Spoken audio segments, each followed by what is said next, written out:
గురుభ్యో నమః.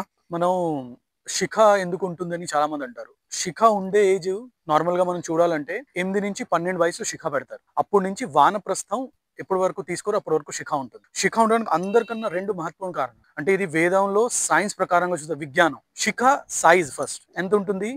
ఆవు దూడ ఉంటుంది కదా! అంతుంటుంది ఆవు దూడంత. తర్వాత ఈ శిఖ బ్రహ్మరంధ్ర అని ఒక నాడి ఉంటుంది. అది యోగం ఎప్పుడైనా చదివితే దాంట్లో తెలుస్తుంది. ఆ నాడీనెప్పుడు మనం ఇప్పుడు పిన్నుతో ఏదైనా పొడుస్తుంటాం కదా! అలా శిఖ ఉంటే తర్వాత ఈ సూర్యుడి నుంచి ఓ ప్రకాశం ఈ 2 కలిపి దాన్ని అలా పొడుస్తుంటాయి. మనకి 8-12 ఏళ్ల మధ్యలో బ్లాక్ కలర్. ఇది 60, 50, 45 వరకు ఉంటుంది. ఈ బ్లాక్ కలర్ అన్నది ప్రకృతిలో చాలా తక్కువైంది. ప్రకృతి కలర్. ప్రకృతిలో ఎన్ని కలర్స్ మనం చూస్తాము.